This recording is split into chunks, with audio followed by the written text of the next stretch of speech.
All right, welcome everybody to our latest Live Motocross podcast as we talk all things A1 ahead of the highly anticipated first round of the 2025 AMA Supercross season. Before we welcome the great man Jeff Beaver from Whiskey Throttle, we'd like to thank everyone for listening and supporting the site. We definitely really appreciate it. It was a great 2024 and we're definitely looking to carry the momentum into 2025. We'd also like to thank the partners in 24MX Dirt Store, Fuchs Silkaline and Dragon Energy for all their incredible support, as without them none would be possible. All right, for this episode, I'm joined by Whiskey Throttle Editor at Large, Jeff Beaver. How's life and thanks for joining us, mate? Been a pretty crazy off-season. It's been busy in motocross. It wasn't really much of an off-season for us, and we're still doing the content, mate, and it's good to be back doing the pods again for 2025. Yeah, man, it's doesn't really feel like much of an off season. I left the day after SMX was over. I took off for 7 weeks and went on the road working in Texas and Mississippi. So I got home a week or so before right after Paris Supercross was when I got home. So I was gone that whole time, and so my off season didn't feel like much of an off season. I had an off season from moto, right? But yeah, got back and just started hitting the tracks. We had a rad week last week. Went out and filmed with Jorge Prado and Jason Anderson and Cameron McAdoo, and Prado's looking good for all you guys over there from wondering what the GP boy's doing. He took a dirt sample a while back, as he's admitted. He barely knocked his head, kind of hit his arm, so he took it easy. So he's had a couple of little breaks in there, but he looks really good. He's really smart, and it was really nice to sit around with that guy and chop it up with him. We chopped it up with him a bit last year at the KTM intro when he was there, and we did an interview with him, and he was a really nice guy. You got a good feeling that he's just a good, solid dude. And then hanging out with him for the day at the track with Ping, you really got to spend a little more time with him, and that is a solid human being. So I don't think he has no delusions that he's going to come in there and beat Jett right off the bat. He's never said anything like that. He said, I'm going to take it one step at a time and build, So for the people that are saying, comparing him to Jett, I haven't heard that out of his mouth or got that impression from him, from his attitude. He's very calculated, but God, he's probably one of the nicest people I've ever met in this industry. I mean, just super nice and smart. Hates our food over here. I did promise him, I says, I will go get you some Wagyu beef, grass fed, and I'm going to make you a real American burger that's not full of nitrites and lips and assholes and dead raccoons. And we're gonna make you a proper American cheeseburger. And he's like, I'm in. So I'm gonna have to drag my Traeger out to the Cali test track sometime this season and get him Americanized and put a pot belly on him. No, he's a good dude, mate, and it's really cool that you guys got to go out there and ask some questions and just watch him ride as well because he's just so elite. The talent, the speed, the skill. Obviously, two-time MXGP world champ, two times MX2 world champ. He's obviously had that crash, like you said, mate, but he's obviously just building that confidence because it's a pretty special beast, Supercross, when you haven't grown up with it and all that kind of thing. Obviously, he's went over many years ago and did some testing. He did his stint last year, was pretty impressive, and yeah, he just wants to obviously rise to the challenge. And do you reckon aims for him would just be getting inside that top 10, isn't it? Because it's going to take some time to adjust. The schedule in America is pretty gnarly. Like the GPs is crazy, but it's a lot of racing in America, 31 weekends. And you obviously, yeah, and then he obviously going to be doing the nations as well, which will be really cool in America. So it's a big transition. And I guess the focus just to get through Supercross, won't it, mate? Work himself into the transition and maybe get some podiums, top fives by the end. But I guess from talking to him, do you reckon that'll be a hard sort of mindset to adjust for him because he's obviously used to winning. He has the expectation to win every race he has. He's a very confident person. You can sort of sense that inner belief he has. So just give us your take on some of that. I mean, from what I've gathered from him, I think it's a realistic thing that it's a building year for him. He knows it's a building year, and if he gets a start, he's going to go for the gold and do whatever he can every time. And because he's a champion, and that's his mentality. But I don't think he's going to go beat the shit out of himself if he doesn't win A1 or every other race after that too. I think he's going to go, okay, this is what I do. But he had, having Anderson as a training partner for Supercross is good. And from what Jason's told me when I asked him at the stadium that day and just talking,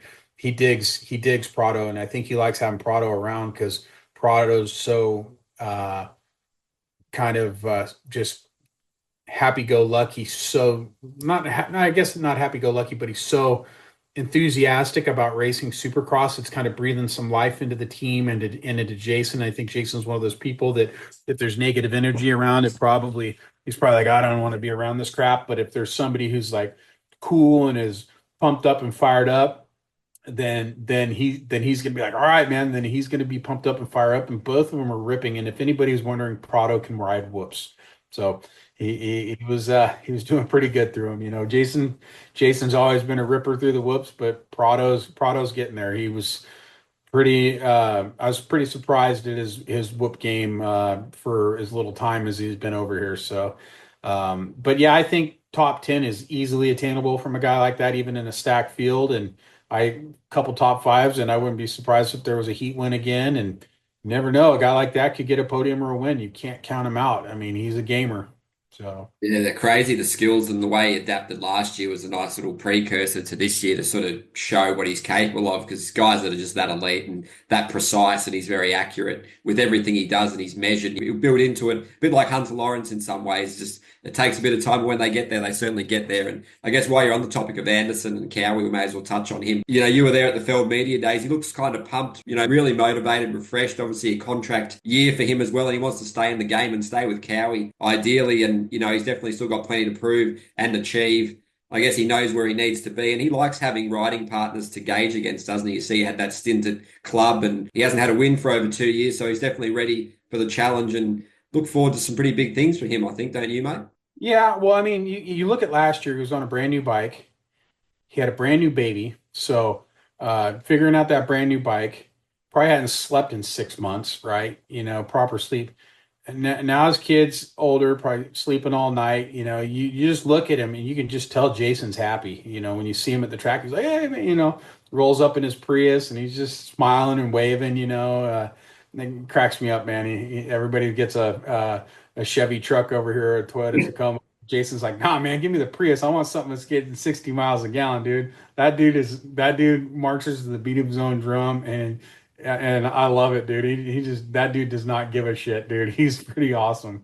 But you can tell he's happy and he's flying, dude. He really, dude, his speed around that track, he was hitting this quad section out there, and it was like, oh, this is practice day and you're doing that? All right, so he's got 2 years under the bike. His kid's old enough to sleep now, and just the vibe I'm getting from him, I think nobody included him in any of the other really championship talks with any of the other shows, but I think you really got to look at Jason Anderson to come out of left field and bitch slap some people this year.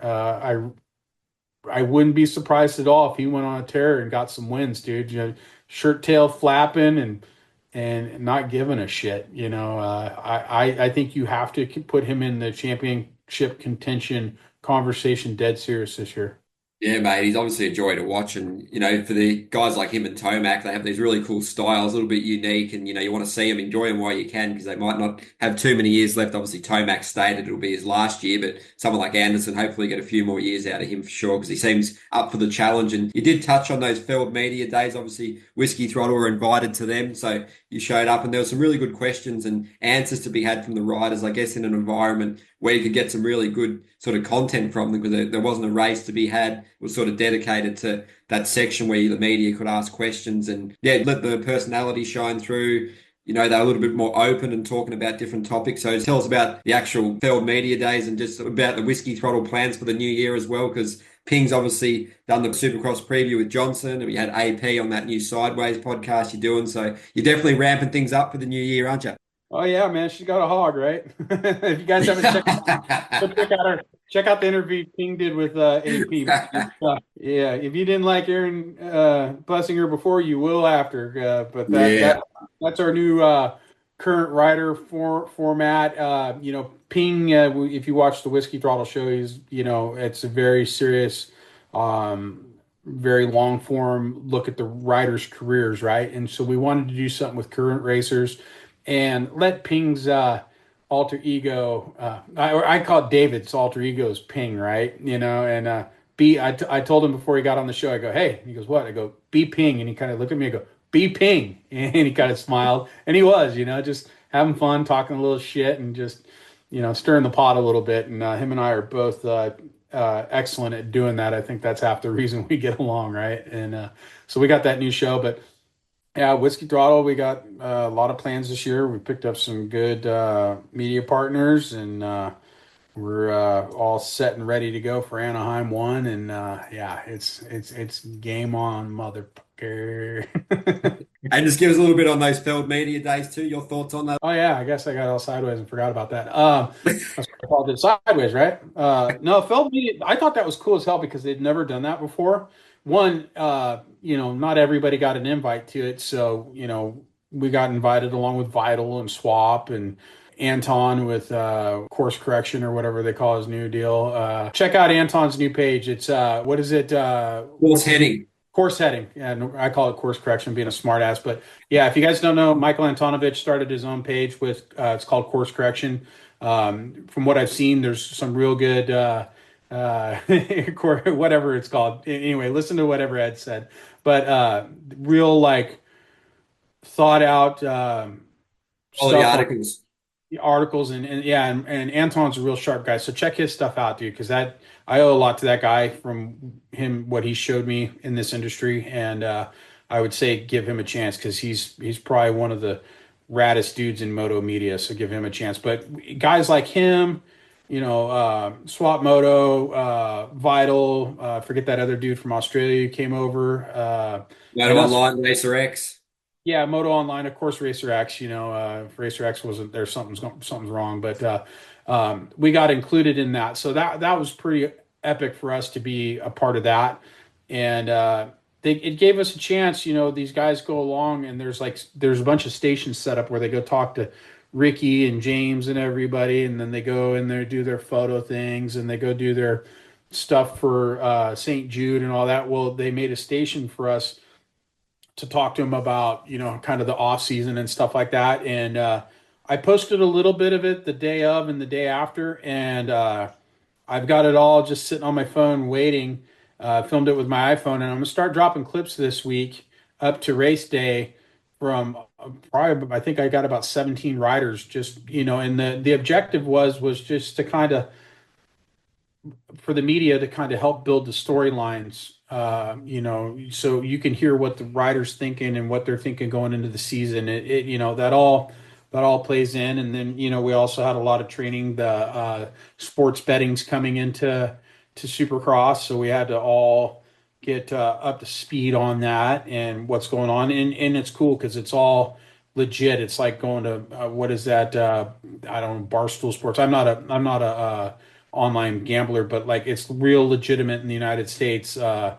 Gambling houses, you can place your bets. I don't know if it's Vegas casinos are doing it yet, but I mean, imagine walking into the Bellagio and placing a bet on Deegan and Jett. That's legitimate, and they ran a bunch of the numbers with us about what happened to the NFL, what happened to MLB, and all that stuff when sports betting came into it, and they shot off like a rocket. So it's damn good for us. We also got to meet the French broadcast team. Edgar and Tommy and the Spanish broadcast team are back in. But I totally fanboyed the shit out of Sebastian Tortelli. I couldn't help myself. I was like, dude, I saw you kick Ricky's ass at Hangtown in '01. He started laughing. He goes, yeah, that didn't happen too often. I go, no, it didn't.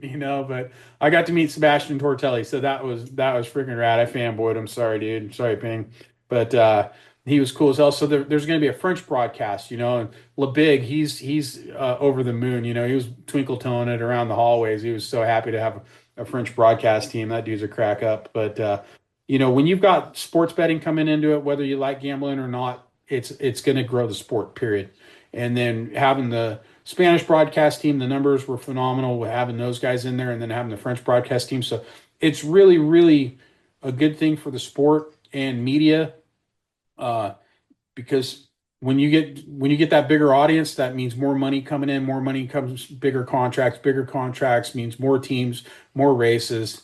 It's an exciting freaking time to be part of this whole damn sport right now. So the media days was sick. We got a lot of cool inside content. Found out that Christian Craig thinks that Hayden Deegan's a shitty babysitter. I asked him to rate him on a scale of 1 to 10. He goes, I give him a 1. All he does is piss my kids off, and then they're all fired up. So that was pretty, there's just some funny stuff in there, some serious stuff. I got a good thing on AP about donations and the prep for how that all worked. So there's a lot of good stuff coming out. So it was good for the media to be able to do the Feld days, and then just a lot of cool stuff coming in for 2025 and beyond. And there's a couple other things, but I can't talk about that. They'll have to lay that out for you. But 2025 is going to be a banger, dude. Yeah, absolutely, mate. Looked like a great sort of chat and just a great opportunity, and hope they continue that, which I'm sure they will. And I guess one of the key things was obviously Jett's comments on the hate and how he sort of wants to just sort of dominate to really sort of rise above it all. And it's driving him on, isn't it, mate? And it sort of gave that little insight into how tough it's been for him. And he obviously takes notice of a lot of it. And it was straight after the AusX Open where those boys were really embraced and they felt the support of those home fans, and they sort of looked pretty refreshed and revitalized, ready for a full assault in 2025, mate. So that was definitely one of the keys, wasn't it? Yeah, I mean, Ping was there that day. It was a couple day event, and I went for day two. But Ping was there with Jett and Hunter, and yeah, all those things are true. And but the one thing that I noticed last season was when Jett and Anderson got into it, their whole program kind of changed with access to media and stuff. They kind of put a wall up around themselves, and I don't blame them at all. And um, I I could see where they're coming from. Like everybody's bagging. You got one team that's just swinging from their nuts, and then one team that's just, no, get the fuck out of here. Blah blah blah blah blah. And they know the Deegan juggernaut's coming, and so it's kind of like they've backed off and limited access. And I don't care who you are, you can ignore it all you want, but after a while, that shit'll piss you off, and you got a bone to pick. And so pissing off Jett Lawrence is probably not the smartest thing to do in the world, right? No, I don't think we've ever seen a really raging mad Jett Lawrence. We've had Joe Cool Jett Lawrence, but what is I'm going to rip your head off and shit down your throat Jett Lawrence look like? So that's a dangerous scenario. But hopefully that all kind of mellows out this year, because the dude's funny as shit. Him and Hunter are cool as shit. Dazzy's cool as shit. I'd like to see them kind of open back up, and just, if people talk shit, who cares? Fuck them. Just have fun. And if you got something bad to say, like Hunter said, come meet me down the block. You ain't gonna come meet me down the block. So you dude. So I hope they can find a place to enjoy it like they were the first couple seasons. I hope they can get a little bit of that back, because that'll just make it more enjoyable for them. And if not, if everybody pisses them off and doubting Jett and pissing them off, like I said, I'll say it again, I don't think it's a bright idea. I really don't. No, mate, absolutely. They're so skilled. And obviously, we haven't done a proper podcast since the end of last year. Just give us your take on the Australians winning their first ever Motocross of Nations, mate, because that was pretty awesome, wasn't it? Yeah, Motocross the Nations was an eye opener. I mean, having seen how Tomac performed, I was like, fuck yeah, Eli, right on. The old man's back. So Agent Treachery's coming back, and Jett rode like a king. But who's the one who passed Jett on the last lap? Guys, yeah, Yeah, amazing. dude, when's that dude coming over? That dude's a freaking G. But it was cool to see somebody take it to Jett that hard, and whether Jett was like, hey, I need to back it down a little bit because I've got this in the bag. We'll never know. But to see Geyser come up in and ride that hard, I thought that was sick as hell. That was pretty sweet to see that. Hey, he's not bulletproof, right? And then it almost seemed like what's his name, the Sandman over there, the one who just popped his knee, Hurlings. He was almost like a rock star, just out there having a good time. Like he was high fiving Jett and all stoked to see him. That's a guy I think that's doing it right. He's done everything he can do, and I think he's got the most GP race wins ever. He beat Everett's, right? He's ahead of Everett's now. So that guy's like the Lewis Hamilton of GPs, right? He's won everything. He's got a shitload of titles.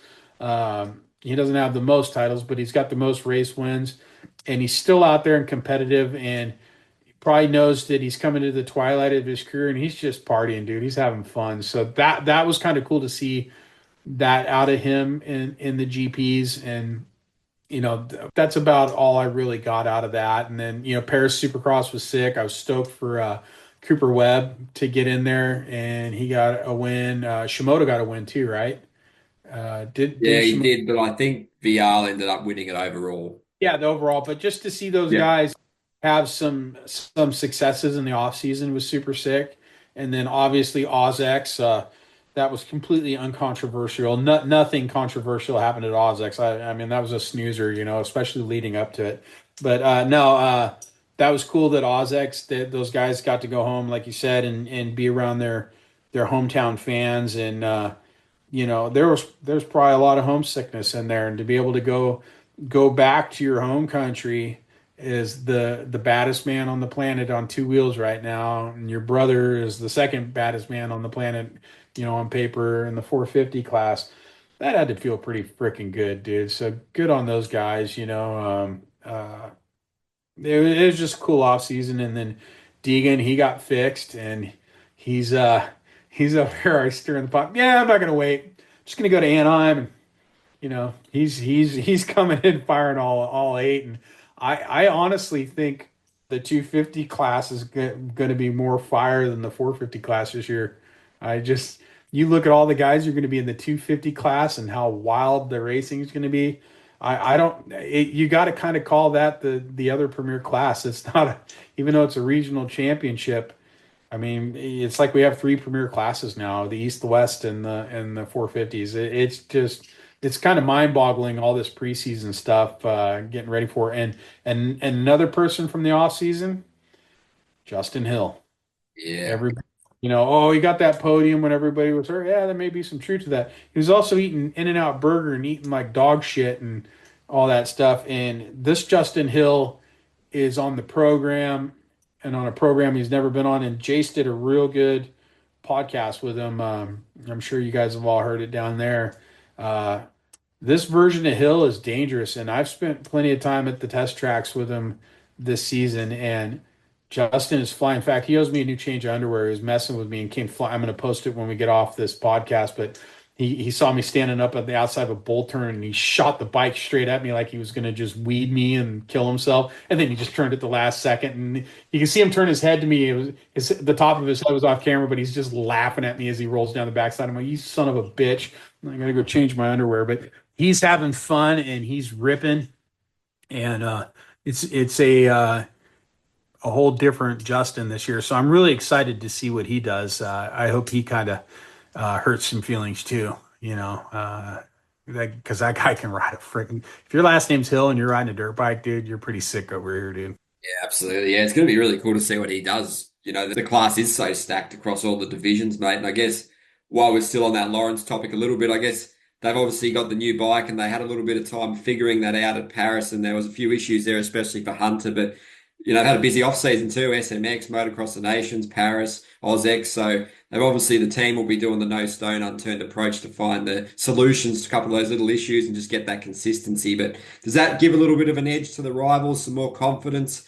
Or do you think just Jett, he kind of rides around anything, but it'll be a little bit of an interesting one to watch how that bike is, isn't it? And how comfortable they both are. Well, yeah, I mean, everybody's okay. He's on a brand new bike this year, so and there were some issues at OzX and at Paris that Jett had to deal with, and so everybody's got their fingers crossed that they don't figure it out, and that there's some chinks in the armor. But like I said, I think Jett's pissed, and he's got a world class team, and he's got one of the best mechanics in the world behind him, who's going to get that bike perfectly dialed. And he's been with Jett since day one as his amateur mechanic over here. So uh, to say that the bike isn't going to be absolutely dialed when he gets to the line at day one, you probably need to quit taking stupid pills. Yeah, well said, mate. It's going to be good. And obviously another guy that, maybe the next in line in terms of the favourites, you got Sexton, Tomac and Webb.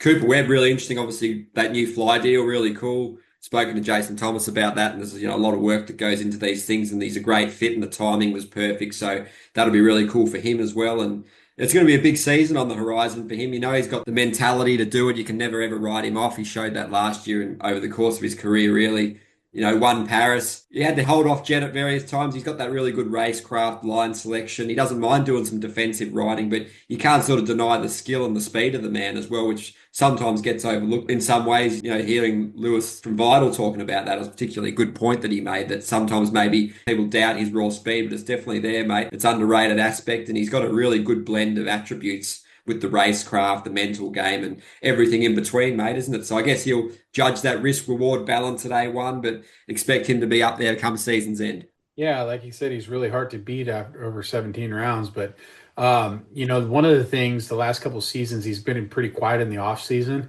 and this season he's joking around and talking shit. I don't know if you guys saw that one where he told Ricky that he thought he'd whoop Ricky's ass. Oh, I know how, and I know how I'd beat you, And when he's doing that kind, and Ricky's like, "Oh, really? All right," he perked up a little bit. But Cooper Webb talking shit and having fun and playing the head games with the goat on an interview, that kind of speaks volumes to where his head's at right now. And that's what I just love about the season. You really can't pin anybody as a favorite. There was the first time we're going to have 5 champions on the line, right? And uh, Jett has a hell of a hill to climb in front of him. Like I said, don't piss him off because doubting him's crazy. And I still think he's the favorite right now. I think him and Sexton are probably the two favorites for the championship, but Cooper Webb could easily pull it off, and as well as Tomac or Anderson. Just insane to think about the scenarios. But yeah, Webb. It kind of seems like everybody's just super pumped on life right now, and a lot of it I honestly think is because Trump's coming back in office. And not to get too political, but if we had that paste-eating motherfucker Biden in there any longer, or Kamala Harris in there, I mean, the whole industry would have taken an abrupt nosedive. Every business in this country was preparing for nuclear winter with her in there, and the first thing to go is racing, right? Uh, it would have been bad. It would have been real bad. The vibe in the country would have just been shit. And when Trump won that night, it was like game on.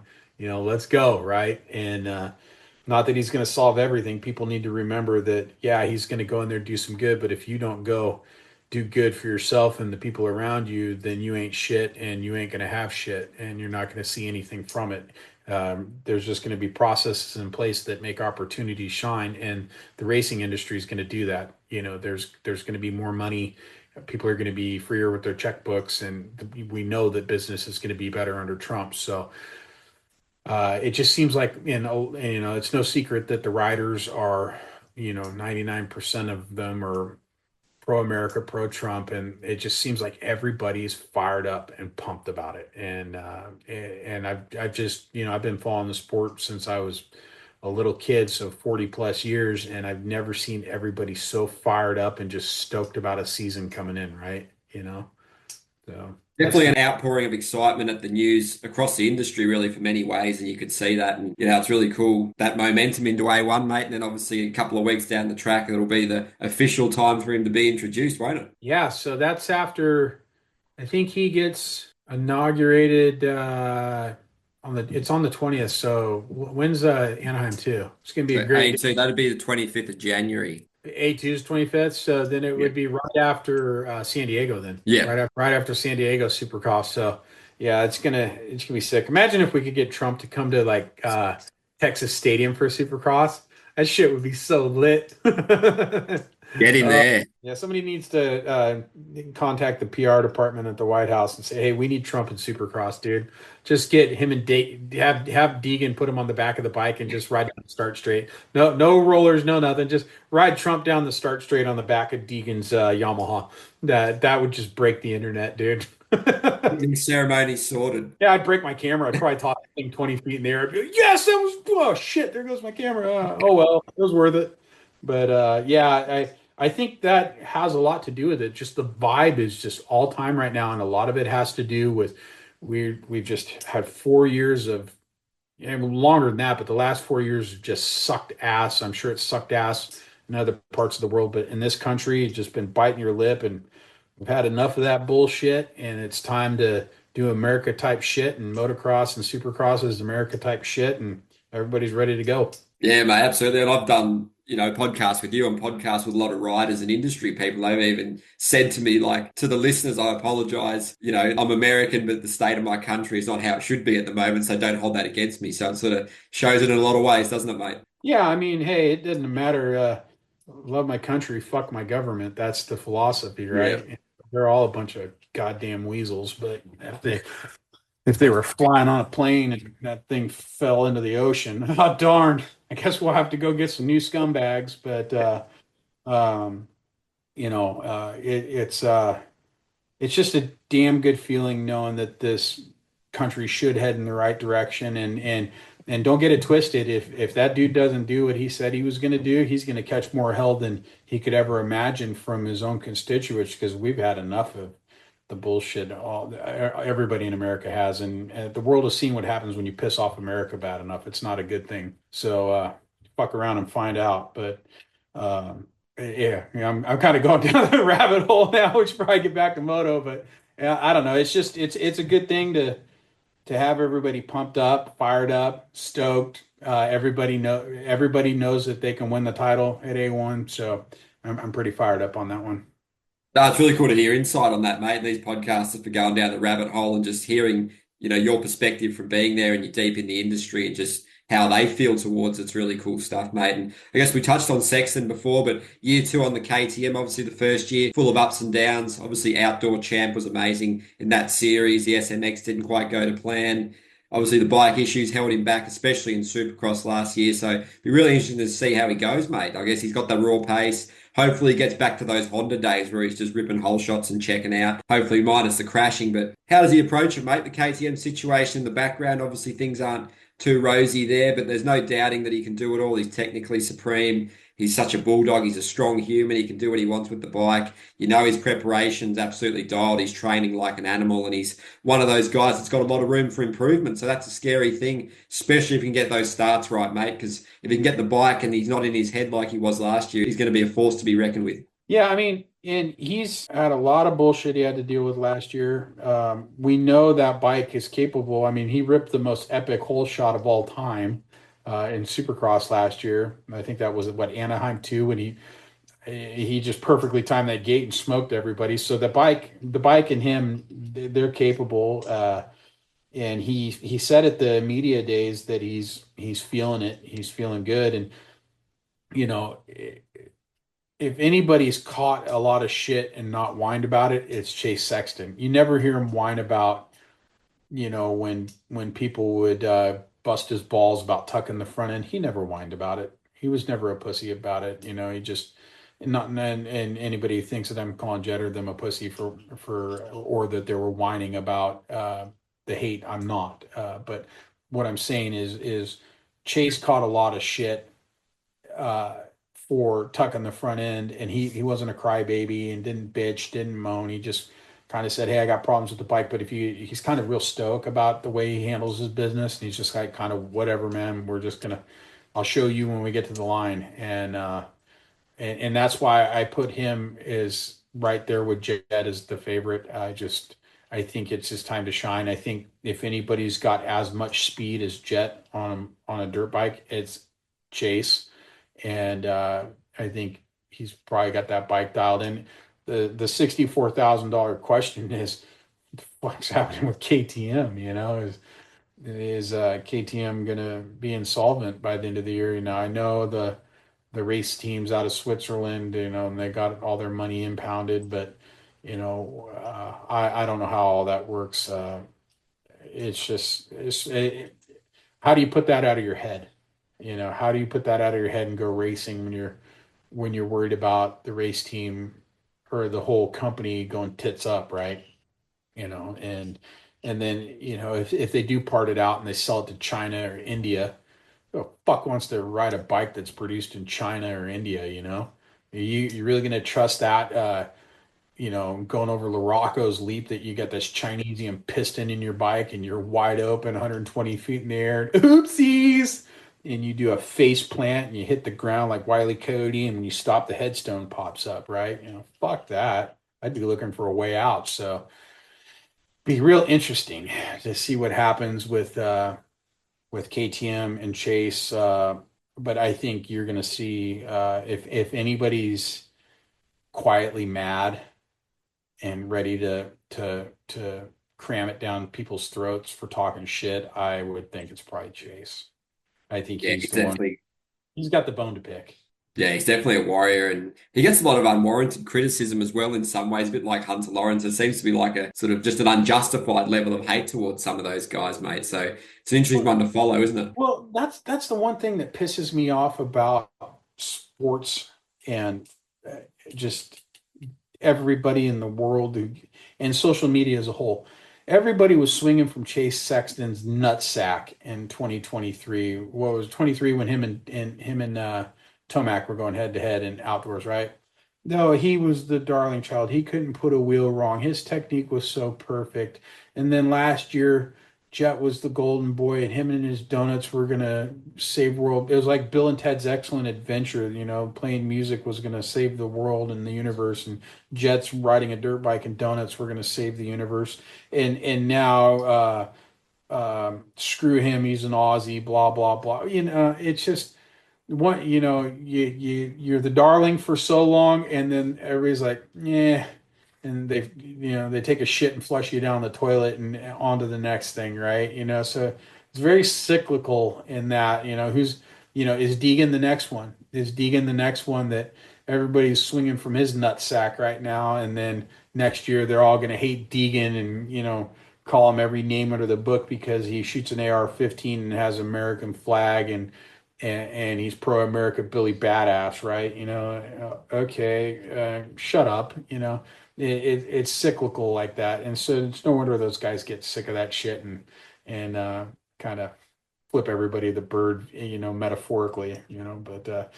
But Chase, I think, like I said, I think he's the one who's been dealing with it the longest, and he's just quietly building up a head of steam, and he's going to pop off, I think, and I think he's going to trade a lot of wins with Jett this season. Yeah, he's definitely at the peak of his powers, probably physically, maybe mentally, and he's won Supercross, won outdoors. He's ticked a lot of boxes, and he definitely deserves the respect on his name for doing those achievements because it's just crazy winning any title in America, especially in the 450 class. So be good to see him. He'll be pumped up. And another one, Tomac, obviously, potentially his last season, said it will be. He'll be pretty dialed coming in. Obviously, had that WSX win, it was a cut above in that. Roxon was pretty good as well, but Tomac was the man. And that's been a little pre-season for him to get dialed in a bit. And Motocross of Nations was a real fan favourite there, pulling up big for the team. And, he's been gathering some nice momentum. He's been training away. Another key factor will be the scoop tyre because he loves that. Used it a fair bit in WSX, and he's got the confidence, and it helps him get those starts, which you need against Jett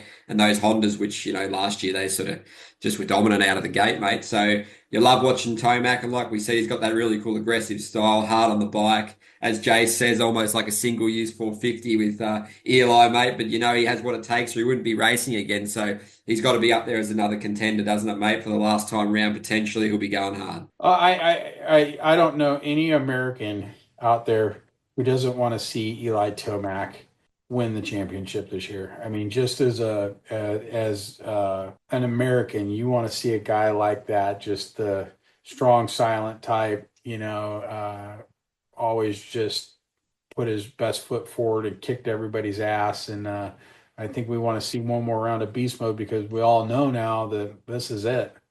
When he rolls out of Salt Lake City, that's probably the last time we'll ever see him on a Supercross track. And then he's going to do the outdoors, God willing. He makes it all the way through, and at SMX in Vegas, it's adios. And I don't see Tomac hanging around and doing too much media and stuff like that. I think he's going to be on his ranch with his boys and out somewhere hunting for a long time before you may drag him back for something. And obviously his Hall of Fame acceptance speech, he's a shoe-in first ballot, but I think people are really going to embrace Tomac this year because we know this is it, and we're not going to see much more of him. I don't see that guy hanging around and dealing with idiots like me sticking a microphone in his face or a camera in his face. He's had enough of that shit, a lifetime of it. He wants to go be in Colorado, and if you come running around with a camera on his property, you're probably going to be looking at the opposite end of a scope. So I'd highly advise anybody to go poking around the Tomac Ranch. You better be bold. But yeah, it's bittersweet knowing that this is going to be his last one. Yeah, there's so many contenders out there. He's definitely going to be one to watch for sure. And I guess we already touched on Hunter, I guess, mate, but obviously him and his brother and Dazzy and Lars, the team, the mechanics, they'll have everything dialed. Full faith that they'll, get the bike up to speed for A1, but he probably deserves a little bit more praise for that impressive year. Obviously, he had Hunter, obviously, a bit of an issue at the start of Supercross, but really built into it nicely. Obviously came home really strong, wasn't far off winning SMX, was mainly the second, third best guy in pro motocross, really impressive. Especially those first motos, he was so good. And I guess now you look at it, big picture, he's grateful, he's level-headed. He's got that really cool mindset that he's just, he loves racing dirt bikes, and that's probably why they don't mind having such a busy off-season, racing all these extra races, making the money while they can. But how does he go, mate? Should be nestling in there inside the top five, or you're expecting a little bit more difficulty, especially given the bike problems they've had leading in? Yeah, he has the skills and he can the gamesmanship to deal with it. I mean, he fought a battle with one of the best, gamesmen ever to come up, in an 18-year-old kid with Hayden.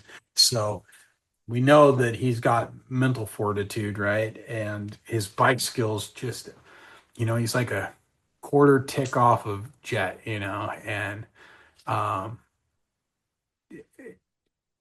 he wants to beat his brother more than anybody on this planet, right? That's why that meme of him smothering with a pillow resonated so much, because everybody knew that there was some truth to that meme. Like, I don't want to kill him, but if we could knock him out for a couple rounds, But I don't know. I think he's going to get some race wins this year, and I'd love to see it for him, and especially for Cameron, his mechanic. That guy works harder than an ugly stripper. So um, I'd like to see him get some dubs. That whole team is just pretty damn cool, and I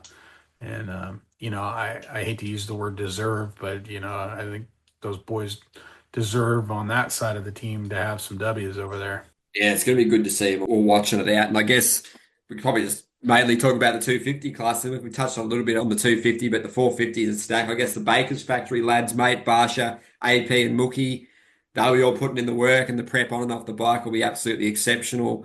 So it's really going to be interesting to see how those guys go, battling for wins, battling for top tens. It's just so stacked. And when you look at some of the other guys we haven't touched on, like Justin Cooper, Craig, if he's up for A1, or when he comes into the fray, Ferrandis, Nichols, Bloss. Obviously, Savachi is going to be really good to see how he goes. Obviously, covering the Aussie series here in WSX, he was absolutely elite. So expect him to be doing some pretty impressive things, and top 10's definitely on the cards for him, mate. And obviously, Hill we've spoken about before, but it's going to be a crazy feat just to get in the top 10, mate, isn't it? Yeah, I mean, I think we'll get another win out of AP. I don't think he's peaked. And dear Lord, baby Jesus, please let Malcolm get a freaking win this season. Just let it happen. I mean, it's kind of like in baseball when the Cubs hadn't won a title and the Red Sox hadn't won a title. The Cubbies got their title when AP got his win. Now let Boston, or whatever it is, or however it went. I think Boston got theirs first, but let's get Mookie that W. Jesus, please. That'll be another night to break the internet, and I'd like to see a ghost right out of Mookie on that one. Just dreadlocks flying through the air. It'd be great, dude. Imagine what that post race interview would be like when Mookie wins. Oh, that should be off the hook. But I hope he gets one. And Bam Bam, maybe a podium out of him this season. I know he wants to race a couple more years, but I don't.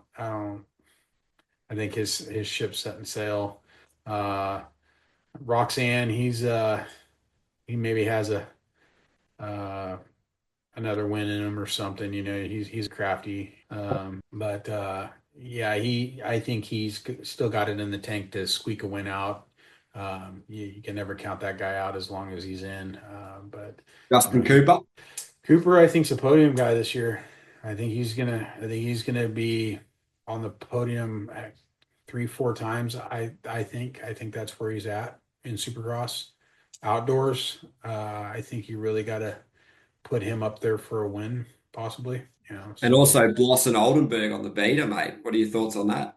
Oh yeah, yeah. Though they've been zero dog 30 up there on the central coast of California. They're up out of sight, out of mind. And a swap went out there and shot something with them last week, and they just released their press release today.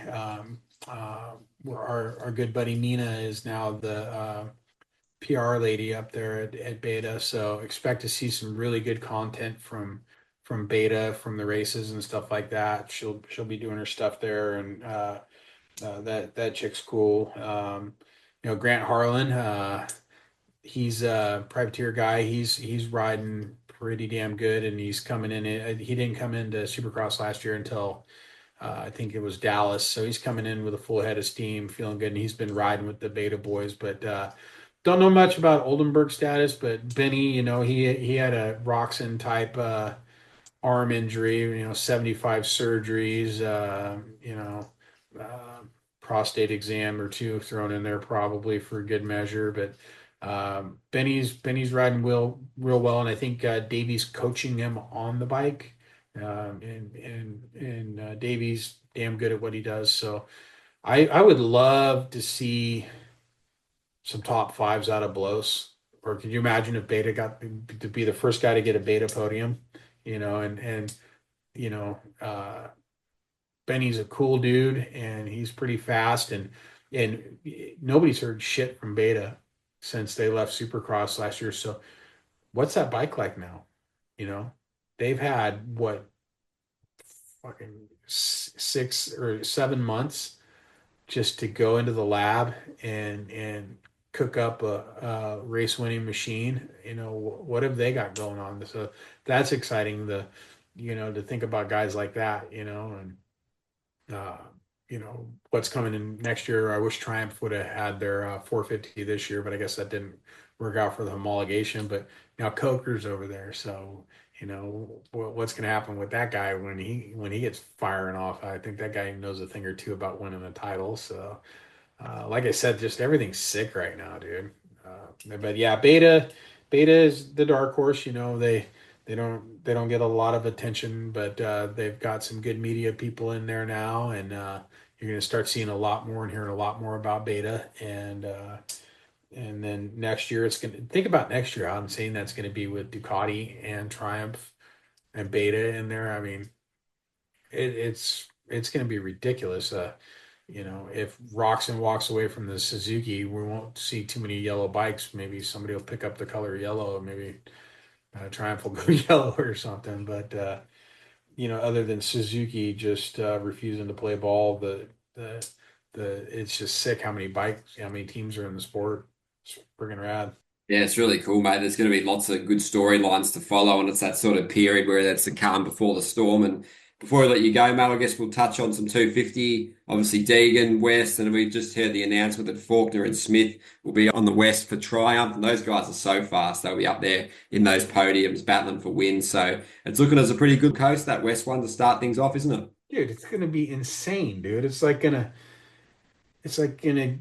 God, it's gonna be like a tornado on meth, It's just gonna be insane. I mean, think of Faulkner. He went out there and just waxed everything in Detroit, and he was on track to wax Dallas until that wreck. And then, you know, uh, Jordan Smith, dude, when that guy's on, he's gnarly, right? Deegan, Shimoda, who else is west? I think Juju's going west. I don't know if they've announced yet, but I'm pretty sure he is. You got Jett Reynolds and Cody. I think you've got to give those guys a real good look at top five, potentially podium. And call me crazy, but people slept on Jett for a couple years and wrote him off. By the way, today's his birthday. Happy birthday, you little shit. But he needs to slow down. He got pulled over by the popo today. I was making fun of him for that, but he's feeling it. And that kid was the winningest amateur we've ever had.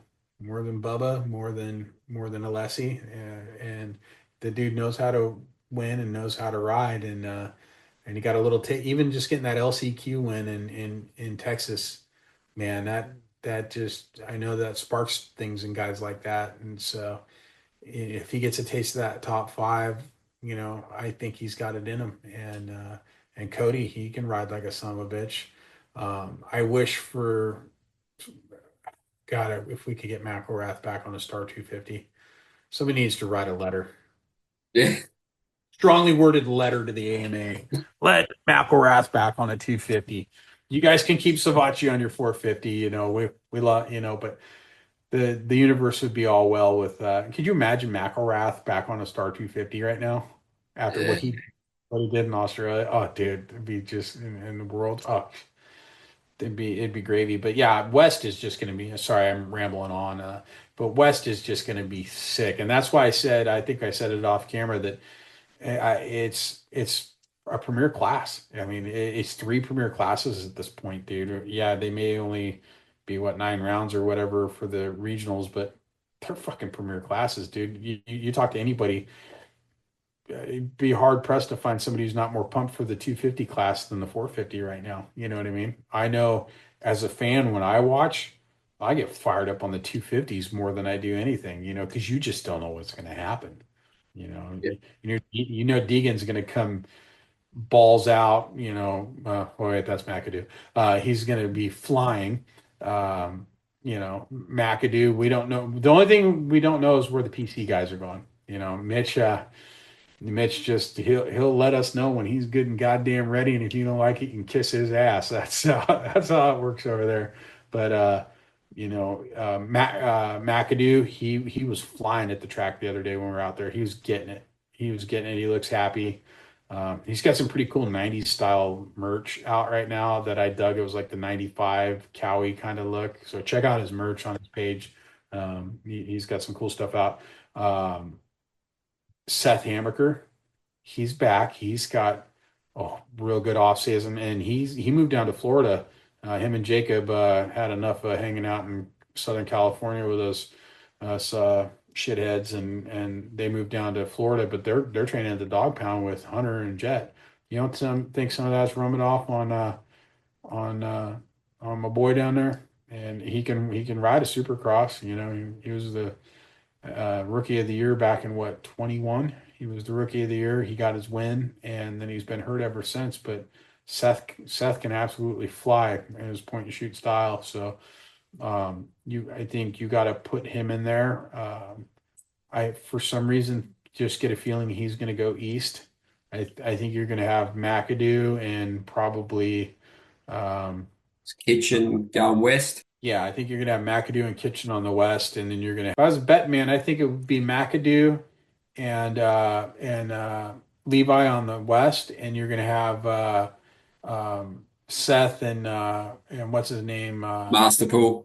Yeah, Masterpool East. I And then think there's a lot of talk about Marchbanks West, so that could be another guy that's coming yeah, in a bit under the radar. yeah. Marchbanks is coming under the radar. I like Garrett. Just he wanted to go back, and he says he wants to win a title, and some people are going, yeah, okay, but dude, the guy can freaking ride. He's fast as shit. I mean, look what he did on that club bike, right? And now he's on Mitch's team, and he's hauling ass.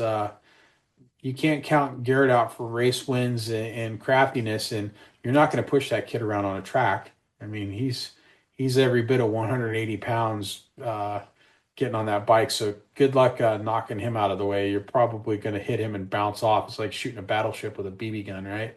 So if he wants to get rough and move people out of the way, he's definitely got the strength and the size to do it. So that could get really interesting. And he's a really nice guy, but he doesn't strike me as the kind of guy who have any problem with putting you over a berm for a win either, and I'm here for that. I like I wish they allowed hockey style fights after the race, just take it onto the start straight, no hitting each other with helmets. The helmets have to come off, and you guys get to fight for like 30 seconds, and then the AMA ref will come break it up. Dude, you want to watch the ratings in Supercross go astronomical? Allow post race brawls on the start straight. I'm here for it, dude. I'll ref it, dude. I'll lay my fat ass in the mud. 1, 2, 3, you're out. Whatever, dude. That shit be off the hook, but wishful thinking. But yeah, I think that's my picks for PC. Really stoked. Just kind of the privateer guys this year. Just want to see those guys go get. You look at Talon and Lux. I want those guys to have a good year. I've seen them quite a bit at the test track, and Talon Hawkins is moving, dude. And Lux is a really fast guy too. I don't know if a lot of people know who Lux Turner is. That Turner family could ride a bike. I kind of joke. I'm like, man, I think your sister may be faster than you. His sister's Lachlan Turner. She's won a bunch of amateur motocross stuff, and I think she's doing the women's motocross stuff. But um, Lux is fast, dude. I was looking at Salt Lake Supercross last year. One of the heats, he damn near pulled the whole shot. So that AEO team, they got a new guy on there. I can't recall his name. I don't Every know. long. Yeah, Avery. So they got three guys on the AEO team now, and Talon, I would say, is kind of the ringleader. But dude, Talon was moving at Hemet when I was out there watching him. I was, Jesus, okay, there's some good speed there. And the last 2 years have been pretty rough on him, coming off the injury and then getting thrown right into pro Supercross racing when that wasn't part of his plan, and then leaving Husqvarna and going to KTM, to AEO and getting that all figured out. But I think once that kid's confidence gets in there, they've got a damn good bike. And I know they do get support from factory KTM in some form and fashion. It's not a complete figure it out on your own program. You know what I mean? So he could be dangerous. And the other thing we got to think about too, we haven't even talked about, is like RJ Hamshire. What's RJ going to do? RJ says he's going east, but he's nuttier than a squirrel turd, and he may just decide to go show up. But I would not put it beyond RJ to say, I'm going west. I want to run that big red plate with the 1W on it. Don't quote me right there. Don't put it beyond RJ to show up at A1. The team may not let him, but if he had his druthers, RJ's a little half baked in that sense. I see him showing up and just wanting to scrap with everybody, dude. That guy's gnarly. Di Francesco, I like his mentality. He said that, hey, I'm going to stay out here. I want to stay close to the team and the shop and Bakersfield, and do his own thing. And that kid, to me, Di Francesco, his biggest thing is working on his confidence. And once that kid figures out his confidence, he's going to be damn dangerous. He's going to be one of those people you talk about. And then, you got Jalik, he rips. Styles is coming back. Is Styles finally going to get the time that he's supposed to have? Jalik and Styles are East, right? I was going to say, what about Billy? Well, yeah, well, we get to save the best for last, son. But all those guys, and we got in, and so okay, we'll get into that. We got new guys like Parker Ross coming in. He's full of piss and vinegar. He's a little shit talker. I like him. He's always busting my balls that show up in the track, and he goes, "Hey, did you bring your tract?" And I'm all, "What's tract?" And he goes, "Tracting like a man." I'm like, "Oh, you little bitch." So he's cool as hell. The kid's fast, NorCal kid. He's out of Galt, California. He's really, really fast. Hopefully they do all the West Coast rounds. Right now SLR is doing, I think, 4 or 5. But I think they're working on getting to all the rounds. And then Grandpa Billy. Let's talk about Lano, 41 years old. He will be lining up at A1. He'll be 42 in February. So he's just trying to push that record out. Him and Chad Reed are going to be on the Mount Rushmore of Geritol in motocross riders. Chad raced till he was 60 and had all those starts. And Billy's like, "Yeah, hold my beer. Watch this. I'm going to be the oldest guy to do it." Right. And but Billy, dude, he looks so good on that Honda. I mean, it's just a night and day program change from what he did, and he qualified for a main event on his own program with him and John with Moto Medic. Right? They got some support from Team Faith and Bobby J's Yamaha, and that was rad of those guys. And they went out and they did their own thing and they made some mains. But now he's on a legit team. Like, they're out at the track 2-3 times a week, suspension testing, getting dialed. there's a different Billy Laninovich, and I don't know if you guys have looked on the page. If you go back a week or two on the page, and Billy's throwing some sick whips, and he had the sickest whips in the game back in the day. And he always said his dad would tell him, if you're not throwing whips in the race, you're not feeling it. You're not riding good, you know. And Billy's out there just cranking him. Old man, I'm like, dude, you're gonna bend that way, and you're not gonna be able to bend back. You're gonna get locked, you know.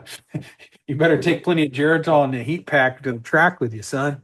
But I like to mess with him. I'll be with him and I'll call him Junior, and everybody kind of looks at me, but I look way younger than Billy. But Billy looks way older than me, but I got almost 7 years on him.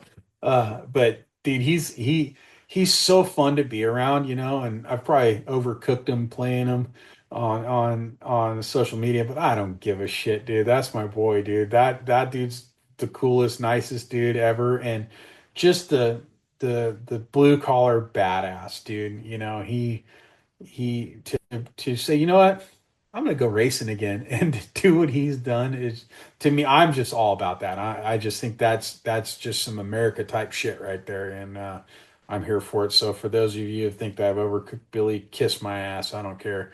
But uh, yeah, everyone's like, oh, he ain't gonna qualify. Bullshit. I'll kiss your ass if Billy doesn't qualify. Actually, I'll have Billy kiss your ass because I got to kiss somebody's ass. But you know, there's gonna be a whole lot of ass kissing if I'm wrong on that. But no, to be serious, I do see Billy qualifying, even in the West, as stacked as that field is. He is got speed. His whoop game looks good, and it's a different Billy than we saw at the tracks last year. Yeah, it's going to be good, mate. That's a pretty awesome rundown you've given us of the 250 class. We've covered a lot of names. Yeah, we can't wait for the gates to Get drop. talking There's so many bullshit. factory riders. Ping's gonna listen to this and go, "Oh God, Jeff, shut up." No, it's good quality, mate. We love it. Enjoy having you on again, mate. It's been a while between podcasts. And I guess before we wrap up, mate, what's the week ahead looking like for you with the content? Obviously, you're busy. You've been cranking it out throughout the whole season and the off season, mate. So one more week and then the gates will drop at A1 pretty much. So what's it looking like for you? Actually, this week's going to be the calm before the storm. Well, tomorrow I'm going out to a place called Sunfair out in Joshua Tree. It's kind of a deep shot, but it's in the California desert out here. But you know, if anybody's been paying attention, we're dropping tracks like crazy out here in California. It's disgusting with losing Elsinore and losing LACR because everybody's a bunch of fucking homos and wants to sue people because they wrecked. You're the one who wrecked, dumbass. You know, why are you suing the track? Piece of shit. Now everybody doesn't have a place to go ride because you're a pussy. But anyway, enough of that. But we're going out to Sunfair tomorrow, and they built a Supercross track out there. So there's another test track for guys to go ride Supercross in the high des, and the dirt out in the high desert, even if it rains, it tends to the water doesn't stay; it kind of runs off with that high des DG. So that'll be a good alternate for when it's raining down in LA. You can go up there and go ride, especially with what's his name? Milford. Mumford. Yeah, Mumford had a place up in the desert when, you know, whenever it would rain before, everybody'd go to Mumford's and ride. Well, he's down in Florida training with those guys. And keep an eye on Mumford and his team. And, you know, MCR, they're doing every round of the West except for Phoenix because that's the championship round in Reno for Freezy and them. You know, I think your boy Vince is gonna be the AMA Arena Cross champion. That dude's so cool, dude. He's just a silent guy. He's like, yeah, hey, how you doing? Real nice guy, but he'll kick your ass. Oh, and whatever you do, if you ever meet Vince, unless you really want to get in a fight with him, don't shoo him away. Don't give him the tisk tisk shoo away hand gesture. You might get kung fu Vince out of you. I heard a story he told us at the test track the other day that had me rolling. I'm like, okay, well, if I ever want to get in a fight with you, I know how to initiate it. Just shoot, tisk tisk. Yeah, you can call him a pussy on the podium. He don't even give a shit. He's like, yeah, whatever. But if you tisk tisk him, that's a trigger for old Freezy. Don't unless you want to get roundhoused in the face. I suggest you don't do that to him. But those guys all look really good, and they'll be racing every round of the West except for Phoenix because they're going to go do the final round of AMA Arena Cross, which is this weekend. Keep an eye out for my boy B Ray. he's back on his own deal. He had a little 1 day ride with Sherco, so I know this is Supercross, but we're gonna throw a little arena cross in there. Give some love for the MCR boys and for B Ray. Um, B Ray's privateering it right now. We got a little something we're working on with that kid, but um, yeah, it's just all fun. So for this weekend, I'm going out to do. I know I'm running down another rabbit hole, but this week I'm going Friday. Tomorrow I'm going to go out to Sun Fair, and then we got a party on Saturday, and then I'm out for about 4 or 5 days. I got to go to Nevada and do my real job that pays my bills the most. And but I'll be back on Wednesday, Thursday. Go get my credential, and it's game on. So keep your eyes peeled starting Friday morning for Whiskey Throttle because we're coming. We're gonna go. Yeah, it's going to be awesome, mate. Can't wait. Yeah, we've pretty much previewed it pretty well there, mate. We're ready for the gates to drop now, mate. Thanks again for joining us on this one. It's been awesome to get back, and we'll be doing the review podcast as well. And before we let you go, I'll thank the partners in 24MX, Dirt Store, Fuchs Silkaline, and Dragon Energy for all their incredible support. As without them, we wouldn't be able to do these Live Motocross times Whiskey Throttle podcasts. So thanks again for taking the time, mate, and all the best for the rest of the week and the weekend. All right, man. Yeah. Hey, thanks for having me on again. Love just getting on here and giving my thoughts, and I keep in mind that I ain't shit. I'm just an old motocross fan who happened to have a camera and run around and I just try to give my thoughts on things I see and just talk motocross with a dude halfway around the world. That's what's fucking rad about the internet and this sport, and just get on the pod and talk shit, and everybody can either sit there with their palm on their forehead going, "This guy's a fucking idiot," or "Hey, I like that guy. He's a dumbass like me." So whatever. Hope you guys enjoy it, and hope you guys enjoy what we're doing over at Whiskey Throttle. And drop us a shout if you're ever over here at one of the races. Yeah, mate. Well said. Absolutely. We'll speak soon. All right, man. Talk to you later, brother.